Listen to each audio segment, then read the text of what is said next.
Greetings dear viewers, this is George from Ireland, and in this video I'm going to be talking about the new President of South Africa, Cyril Ramaphosa. Notably, Jacob Zuma has just been forced out. He was president for about 10 years now, so Zuma was considerably older, and there were corruption allegations that dogged him for several years. He was very close to the Gupta family. There were police raids on properties which he supposedly built with hundreds of millions of dollars of public funds which he pillaged.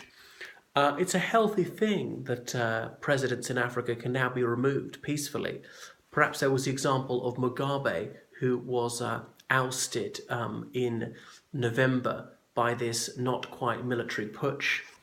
Not entirely peacefully. I don't think anyone was killed in Zimbabwe.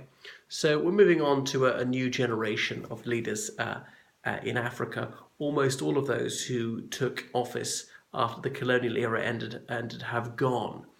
Cyril Ramaphosa was in the ANC for years. He was born in 1952. His father had been in the police.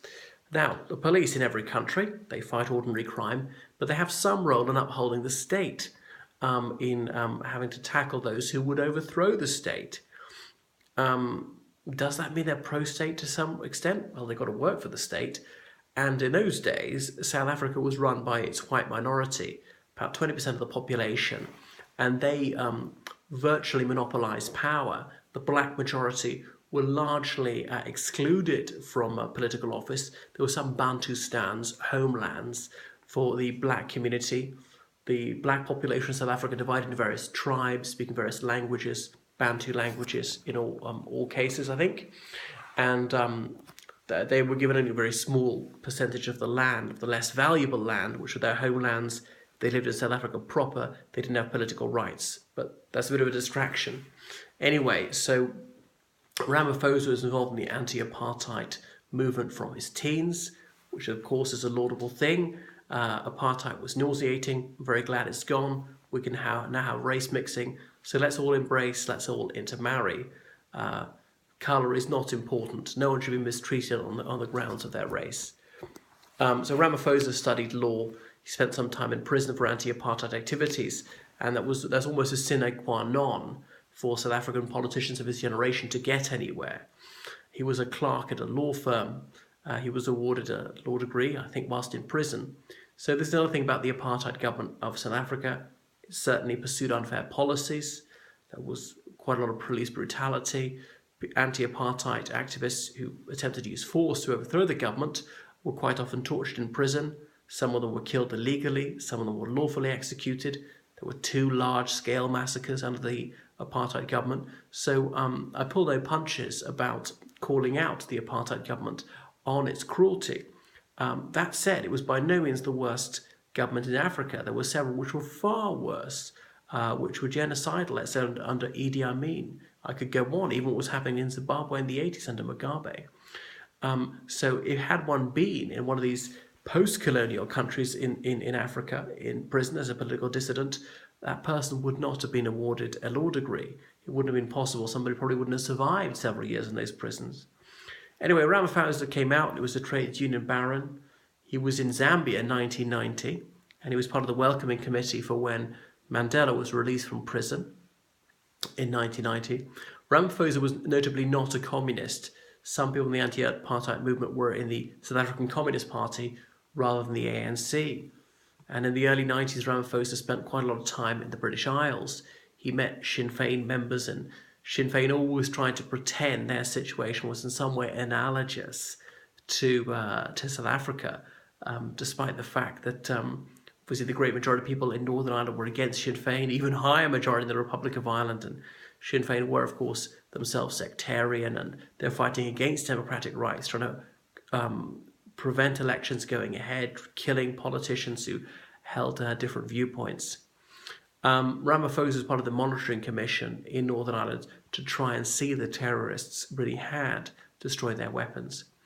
So it's said that Nelson Mandela wanted Cyril Ramaphosa as his successor, but his hand-picked heir did not take over. So when Mandela stood down as president in 1999, Ramaphosa went into business. So he's a red capitalist. He professes socialism, but that didn't stop him making hundreds of millions of dollars. Is it a rank hypocrisy? I think so. He could, of course, have donated his lucre to the needy, not aware that he did that. And there's another thing that gets my goat. In 2012, there were days of disturbances at a mine, and 47 people were shot dead by the police. That's not all in one incident. Over several days, 47 people were shot dead. Now, in some instances, I think they're armed and so on. But it was a large-scale police massacre. Some of those killings by the police could be justified, most of them not. Where was the moral outrage? Where were the shrieks of murder around the world that this is absolutely disgusting and a gross injustice?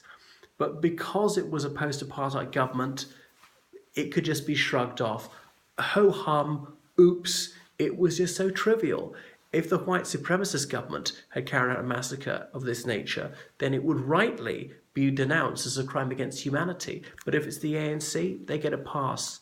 Oh, well, no one has the right to interfere, but of course you can interfere if it was the apartheid government doing it. So that's almost never mentioned. Anyway, because he was high up in the mining company at the time. Does he bear some responsibility for this? He certainly doesn't talk about what a terrible thing it was that the police killed all those people.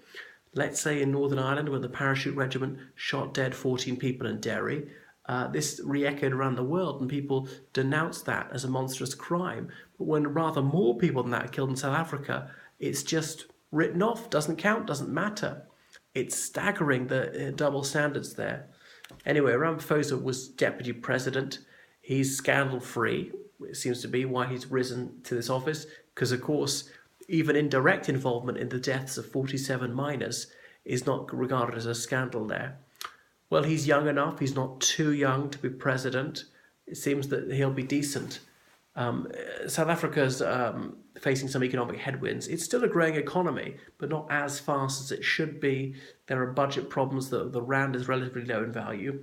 But the difficulties shouldn't be exaggerated. It's not facing a terrible situation. It's a country very rich in minerals and in farmland and so on. Doesn't seem to have such a brain drain anymore. But there are serious challenges to be overcome. And it's astonishing that about 25 years after the end of apartheid, not enough has been done to help the black working class, still living in relative poverty. I think just about everyone is better off financially than they were under apartheid. And I hold no brief for apartheid. The country is much happier, much freer now than it was.